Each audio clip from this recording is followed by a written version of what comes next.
Pas mon métier. Des actrices dénoncent un racisme latent du cinéma français. Heureusement que vous avez les traits fins. Vous parlez africain? Trop noir pour jouer une métisse, pas assez africaine pour une africaine. Telles sont les réflexions entendues par Nadège Bossondiagne, bienvenue chez les Ch'tis, brillantissime, une des actrices livrant son témoignage. Dans ce recueil paru cette semaine aux éditions du Seuil, témoigne également l'ex-Miss France Sonia Rolland, la comédienne Eya Idara, nommée au César pour son rôle dans Le Sens de la Fête, ou encore Assa Silla, révélée dans Bande de filles avec Kharidja Touré. L'imaginaire des productions françaises est encore empreint de clichés hérités d'un autre temps, explique l'actrice Aïssa Maïga, il a déjà tes yeux, à l'initiative du livre.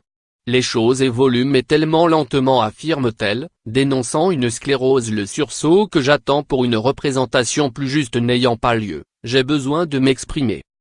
Notre présence dans les films français est encore trop souvent due à la nécessité incontournable ou anecdotique d'avoir un personnage noir, rappelle celle qui s'interroge sur la faible présence d'actrices noires dans ce pays pourtant métissé qu'est la France.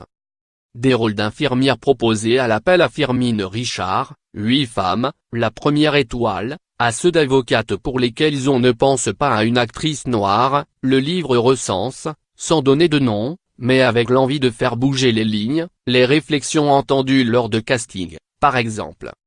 Une mobilisation qui n'aurait probablement pas eu lieu, sans le mouvement Dies Metho et la libération de la parole des femmes qui s'est ensuivie. J'ai été imprégné par l'air du temps. La preuve que les choses évoluent et qu'on sort les cadavres du placard, confirme Aïssa Maïga.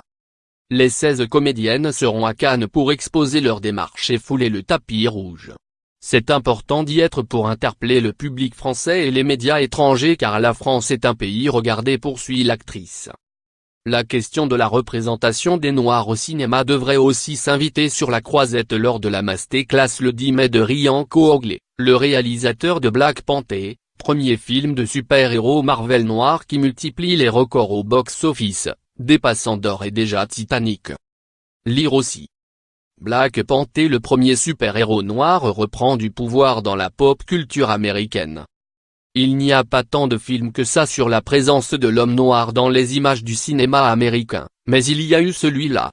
C'est un film Pierre de Touche avait estimé Thierry Frémaux, le délégué général, en annonçant la sélection cannoise à la mi-avril.